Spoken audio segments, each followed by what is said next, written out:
Após 16 anos de lançar o romance Receberia as Piores Notícias de Teus Lindos Lábios, Marçal Aquino volta ao romance com Abaixo o Esplendor, um romance inquietante, porque ele fala de uma época inquietante, os anos 70, e fala de um personagem também inquietante, um delegado orgulhoso, vaidoso e um conquistador, uma espécie de Latin Love pela violência da São Paulo dos anos 70.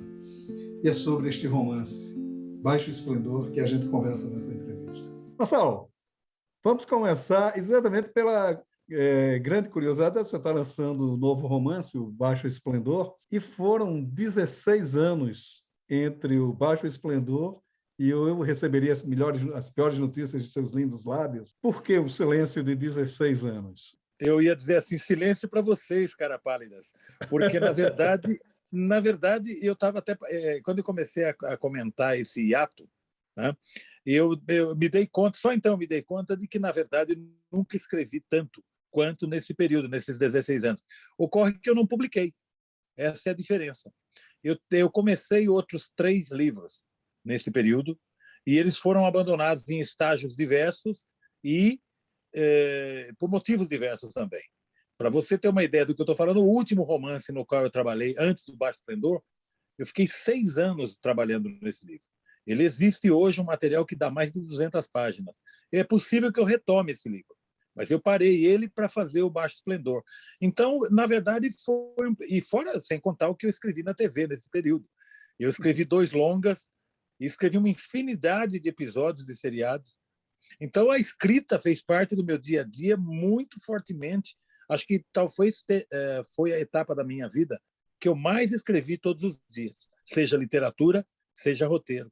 O problema é que eu não fiquei satisfeito com nenhum dos textos literários que eu comecei, então eu não publiquei. É simples assim, não é bloqueio. Adoraria poder falar em bloqueio criativo, é tão romântico, né? O Baixo Esplendor, ele também tem um componente novo na sua literatura, que é o período que ele abrange, que é o período da ditadura militar. Exatamente o período mais tenso da ditadura militar, que é o governo Médici, 73. Né?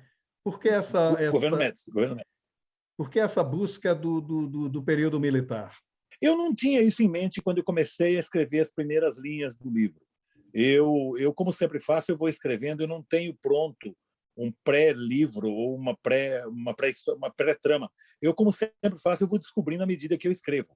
Eu acho que é o mais prazeroso desse processo é isso, me contar essa história, fazer de mim o primeiro leitor desse escritor. Entende? Então, quando eu estava escrevendo esse livro, aconteceu uma coisa muito curiosa. Eu tinha um certo volume já de material e eu notei que em nenhum momento da escrita aparecia algum signo da modernidade. Computador, rede social, internet.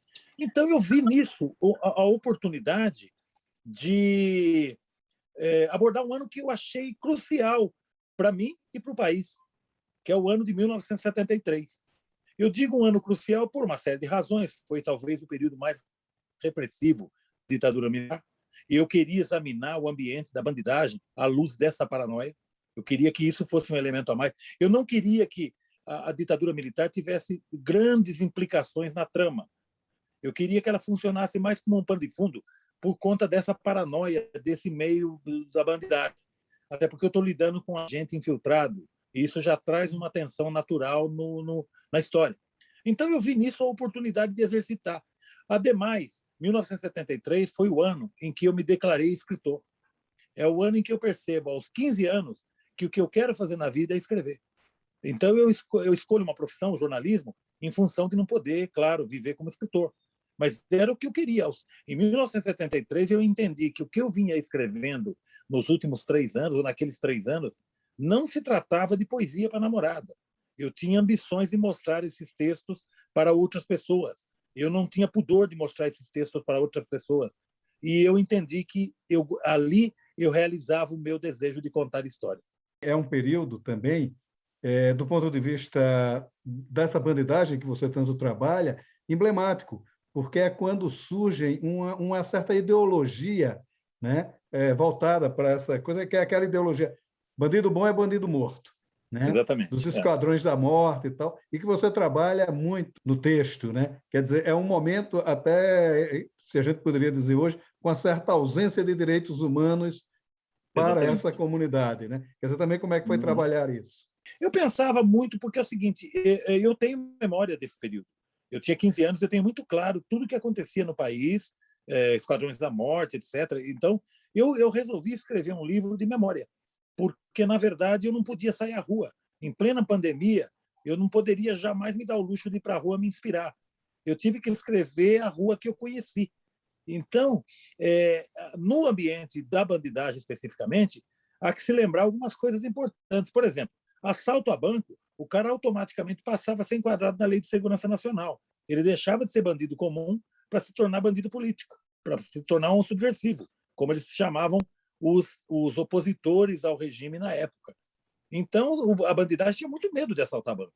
Não precisava de porta giratória, não precisava de nada. A bandidagem comum evitava assaltar banco para não ser confundido com militantes que faziam oposição ao regime, faziam oposição armada ao regime, né? Então tinha tudo isso aí e mais o fato, sempre lembrando de que é um personagem que está com uma identidade falsa, a atenção própria dessa atividade.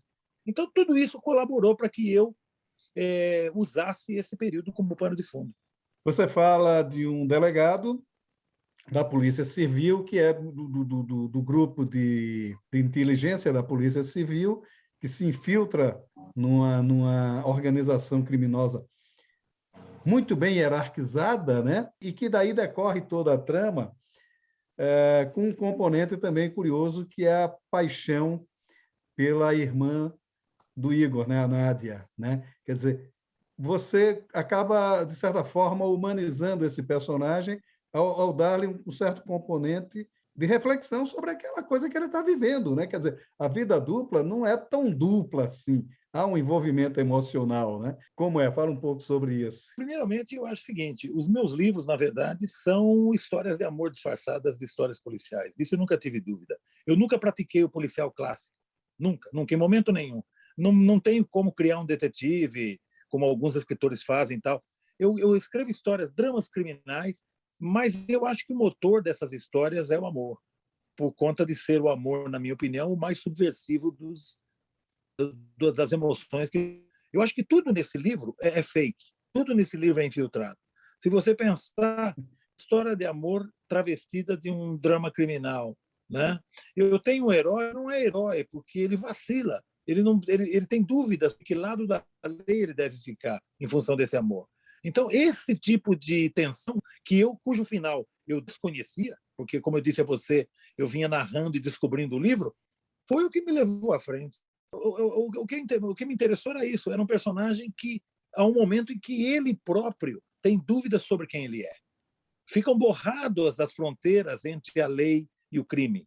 Esse personagem se vê tentado a ter que refletir sobre de que lado da lei ele está em função de ter se apaixonado, de ter perdido pela primeira vez. Ele é um personagem vaidoso, ele tem vaidade do trabalho bem feito, ele compõe personagens para se infiltrar nas quadrilhas que eles estão investigando. Então ele tem essa vaidade e o absoluto controle do personagem que ele criou. Ora, melhor do que o amor para subverter isso. E ele descobrir que não é bem assim, que ele não tem o controle total de tudo aquilo que ele faz. Inclusive, quando ele é punido, né, pelo seu excesso de vaidade, até a grande mágoa que fica nele é exatamente ele ficar numa posição subordinada, né, numa posição muito inferior, né? E isso é que toca os brios dele, né? Como, de certa forma, toca os brios dele a relação com o pai, que também é Sim, sim, sim. um advento muito humanizado do personagem, né? Quer dizer, Uhum. também como é que foi unir essas tramas? Eu, na verdade, assim, eu trabalhei com polícia, né? Eu fui repórter policial e eu me lembro de policiais muito vaidosos.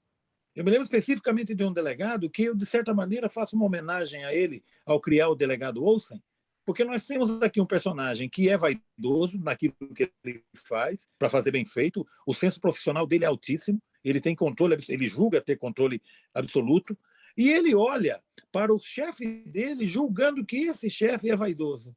Essa é uma curiosidade entre policiais. Então, eu me lembro de experiências assim com delegados que eram extremamente vaidosos daquilo que eles faziam e vaidosos, assim, às vezes, na aparência, meio de ser o homem da lei. Eu trabalhei com gente que era muito vaidosa. Então, eu resolvi fazer uma homenagem a eles nesse personagem do delegado Olsen. E há também uma coisa interessante que você salienta muito no livro, de maneira até muito sutil, mas que é uma presença muito... que é o que, no futuro, quer dizer, logo depois do tempo em que se passa a trama, convencionou se chamar de sociedade do espetáculo. A menina que quer ser modelo, a exibição da Nádia na gafieira, a ascensão, né, midiática do pai, né, do protagonista, né? Quer dizer, também como é que foi trabalhar a gênese desse momento? Eu tinha consciência de que, no caso da Cacá Caramelo, que é a personagem da televisão, eu estava um pouco... Eu não estava totalmente antecipando, porque já havia essas personagens, ainda que não dessa forma tão exposta, erotizada, como nós vimos, né? Sobretudo na década de 90. Essas personagens tomaram de assalto as manhãs das TVs e eram meninas cuja sexualidade era explorada ali. Quando criei a personagem, eu falei assim, eu sei que tem um caráter antecipatório, mas eu vou embarcar nessa também. Porque eu estava lidando com o que aparece aos olhos do público. Eu estava usando a terceira pessoa para justamente poder me deslocar à vontade por esses focos narrativos. Eu entendi, no meio do livro, eu entendi que a coisa mais acertada que havia ali era essa narrativa na terceira pessoa, porque me permitia examinar esses universos com o mesmo peso e a mesma medida. Porque se há um personagem narrando na primeira pessoa, naturalmente eu tenho que aceitar o ponto de vista dele. Eu tenho que crer que o discurso é o chamado, é um discurso não confiável, porque é na primeira pessoa, e eu resolvi brincar com a terceira pessoa não confiável, porque você vê que tem muita coisa que modifica-se, que se modifica à medida que a narrativa avança. Não fosse o próprio desarranjo temporal da narrativa também, que eu sempre digo, né, eu sempre brinco, eu adoraria que isso fosse escrito de forma linear e depois eu pegasse o computador e arranjasse isso, mas não é possível. A história se apresentou dessa maneira e foi dessa maneira que eu coloquei no papel. Porque ela é curiosa exatamente isso. Você acaba fazendo uma coisa interessante, que são pistas, né? A toda hora no livro está surgindo pistas sobre o destino do protagonista, e aí há uma confusão de pistas falsas e pistas verdadeiras, né? Quer dizer, a brincadeira entre o fake e o real, né? Quer dizer, foi uma coisa intencional, quer dizer, é uma forma, não digo inovadora, mas uma forma arriscada de se contar uma história policial. Sempre é porque você pode empacar num certo momento e não descobrir isso e ficar bloqueado, não saber para que lado vai. Esse risco existe. Mas eu te digo, o prazer é muito maior. O que acontece é o seguinte, o meu processo de escrita, se é que pode ser chamado de processo de escrita, é esse. Eu sou o primeiro leitor, obrigatoriamente. Eu vou me contando essa história e vou me convencendo. Então, você imagina que o risco de você se perder é muito grande, mas também o prazer é equivalente. O prazer de descobrir o que acontece é maravilhoso. Eu nunca sei nada sobre o livro até o final. Eu vou contando, e essa maneira, me parece, é mais prazerosa. Talvez seja a parte do processo que mais me deu prazer. Porque esse livro, aconteceu um fenômeno com ele por conta da pandemia. Eu pude me colocar à disposição do texto, de uma forma total. Eu estava 24 horas a serviço desse texto. Isso antecipou a escrita. Eu terminei o livro 1 ano e meio antes do que eu planejava, sabe? Mas não era uma coisa assim. O que eu faço? Eu tô em casa, não posso sair. Eu vou escrever. Então, eu, pela primeira vez em muitos anos, eu me lembro de ter vivido uma situação semelhante só no tempo que eu era do Jornal da Tarde. Eu trabalhava como redator no Jornal da Tarde, eu entrava só à noite no jornal, eu tinha o dia livre, então eu vivia como escritor. Então, o Baixo Esplendor me permitiu redescobrir o prazer de ser escritor full-time, o prazer de acordar às 3 da manhã e ficar pensando num diálogo que você corre o risco de esquecer no dia seguinte. Eu me levantava e ia escrever. Eu não tinha horário, eu podia escrever a qualquer hora. Então foi muito prazeroso retomar dessa maneira o ofício da escrita. Você tinha um hábito quando escrevia, é uma curiosidade agora também, que você escrevia primeiro à mão, para depois ir para o computador.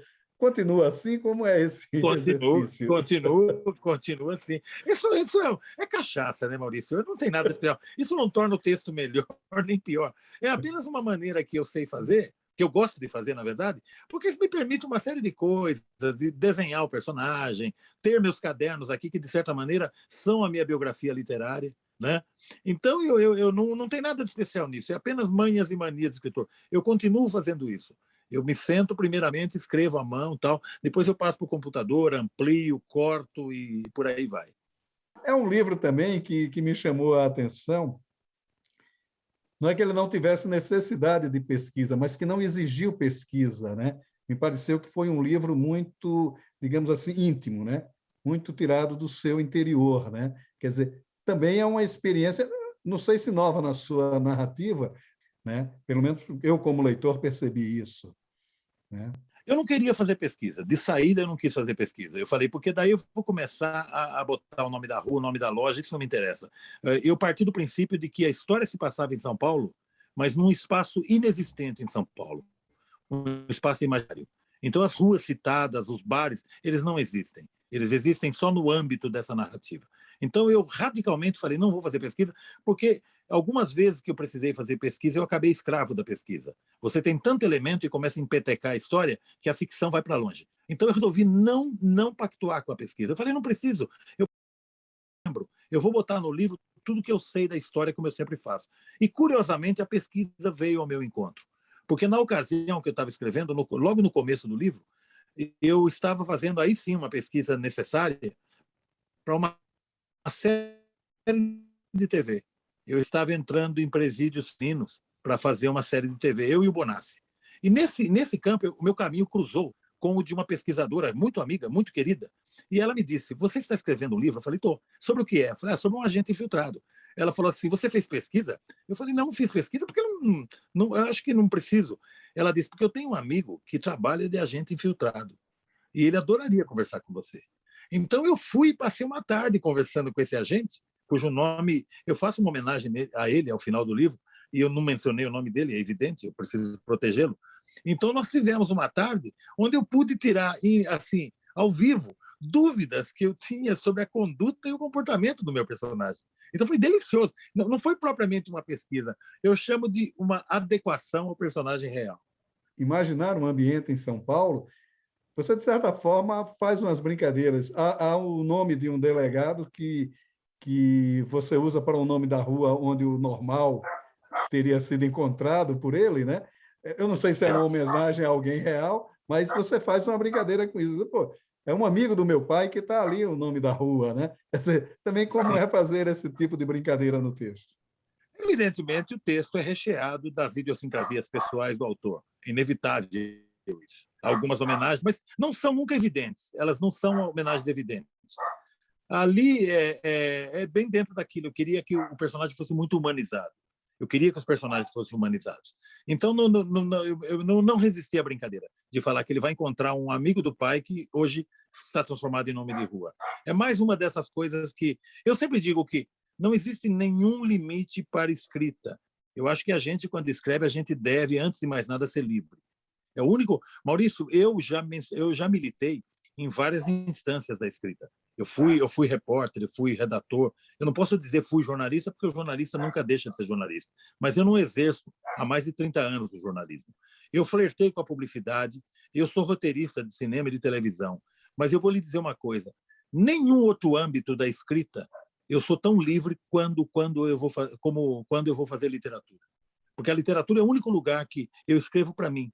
Não é uma encomenda, não tem método, ninguém está esperando. Você está fazendo pelo seu prazer, pelo prazer de compartilhar uma história. Então, eu acho assim, essa liberdade para mim da escrita no âmbito da literatura é inegociável. Por isso que eu não aceito muito essa conversa de lugar da fala. Eu acho que o escritor pode tudo. O escritor, exatamente, ele deve convencer pelo poder que a literatura tem. A verdade que existe nos livros, ela é inegociável.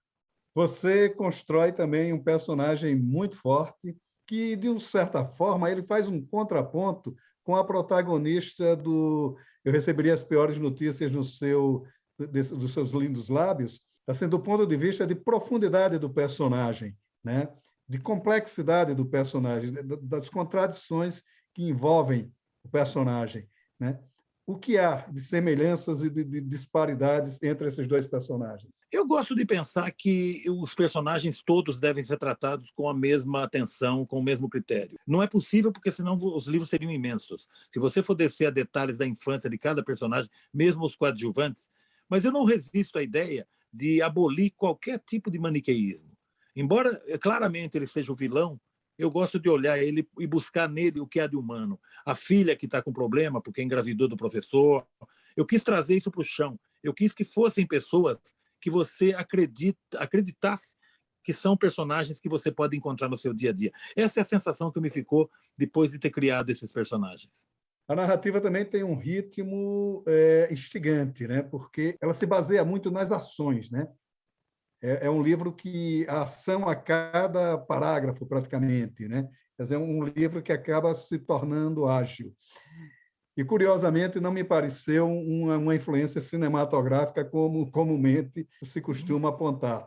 Mas ela é um jogo da narrativa mesmo em si, né? Também como é que foi trabalhar essa sutileza num livro? Eu acho que é um processo quase inconsciente, eu acho, porque sempre as pessoas dizem assim, nossa, que livro cinematográfico, né? Já falaram sobre esse livro, isso. Já me disseram, é um livro cinematográfico. Eu ouço isso com muito carinho, obviamente, mas não significa nada para mim. Eu sempre achei, porque as pessoas tendem a pensar, por conta da minha atividade como roteirista, que o cinema influencia a minha literatura. Eu digo, o cinema sim influencia a minha literatura, porque eu sou fã de cinema, não porque eu trabalho com cinema. O cinema influencia a minha literatura, assim como a história em quadrinho influencia a minha literatura, porque desde moleque, eu fui muito fã de história em quadrinho. Então, eu acho que existe nas minhas histórias influência de tudo aquilo que eu gostei, de tudo aquilo que eu apreciei na vida. Então, eu nunca me preocupo com aquilo que vai ser falado pela crítica ou que os leitores vão achar. A minha ambição, Maurício, dito com muita sinceridade, não vai muito além de contar, de compartilhar uma boa história, de jogar aquela famosa garrafa no mar na expectativa de que alguém encontre aquela mensagem e consiga se divertir como eu me diverti criando. Eu não tenho nenhuma outra ambição. Eu tenho consciência da minha estatura literária. Eu sei o que é fazer literatura no Brasil. Eu estou há muitas décadas nessa brincadeira, para ter qualquer veleidade de vaidade ou coisa parecida. Eu escrevo porque eu gosto, porque é a coisa que mais me deu prazer na vida. Os livros foram o meu grande encontro na vida, sabe? Então, por isso eu sou escritor. Eu digo eu brinco, né? Eu digo que eu faço um monte de coisas, roteirista, etc., mas no juízo final eu quero estar na fila dos escritores. E há uma coisa interessante que também chamou a atenção, pelo menos a minha atenção no livro, que é do ponto de vista da linguagem, e você resgata algumas expressões menos usuais, mas que são da gíria do período, né? Quer dizer, Exato. foi mais um trabalho de memória. Foi só memória, foi só memória. Eu detestaria ter que pesquisar, porque eu já fiz pesquisa para escrever texto de época e, no fim, eu acabei escravo da pesquisa. Eu já vi grandes livros nos quais a grande crítica que eu faço é o excessivo apego à minúcia, que diz que todo mundo comprava naquela loja, todo mundo ia não sei em que restaurante. Isso não me interessava. Então, de cara, eu falei, vou fazer um espaço que não existe, é um espaço imaginário dentro de uma cidade verdadeira. E isso me deu liberdade. Ninguém vai poder dizer, olha, não tinha um bilhar no centro naquela época. Isso existe. O que eu não podia fazer era violar aquele estatuto que eu estabeleci para o livro. Já que eu digo que ele se passa em 1973, ninguém vai poder atender um celular. Isso não cabe. Isso está dentro daquele pacto que a gente faz do realismo. Mas, de resto, eu acho que o que preside essa narrativa, assim como qualquer outra narrativa que eu escrevi, é a absoluta liberdade de botar no papel aquelas coisas nas quais eu acredito. E você continua, digamos assim, escravo do realismo. Você sempre se diz um escritor realista. Você continua escravo do realismo? O realismo é tudo para mim. Sabe por que eu digo isso? Eu digo isso porque eu falo, no meu livro ninguém voa. Se voar, eu explico por que voou. O que acontece é o seguinte, eu acho que o real, ele é tão fabuloso. As coisas que acontecem no plano real, no plano da realidade, por exemplo, essa caçada a esse Lázaro, por exemplo, é uma coisa tão surreal no ano de 2021 que me lembra a caçada a cangaceiros do século passado, do século anterior, entendeu? Então, eu acho assim, fora sem contar outras coisas, quem ia imaginar, qual roteirista de Hollywood ia imaginar um ataque às Torres Gêmeas com 2 aviões comerciais? Se esse cara aparecesse com esse roteiro lá em Hollywood, ele ia ser escorraçado. Então, eu sempre digo que o real vive nos desafiando. Vive nos desafiando. Então, o real é fabuloso para mim. A literatura ela é apenas realista. Ninguém voa, ninguém tem asas, pelo menos na minha literatura. Marçal, muito obrigado pela sua participação aqui no Leituras. Adorei o Baixo Esplendor. Parabéns pelo livro e um grande abraço. Espero que a gente se veja em breve dessa vez, não num período tão longo assim. Um grande abraço, muito obrigado, Maurício. Maravilha, um grande abraço.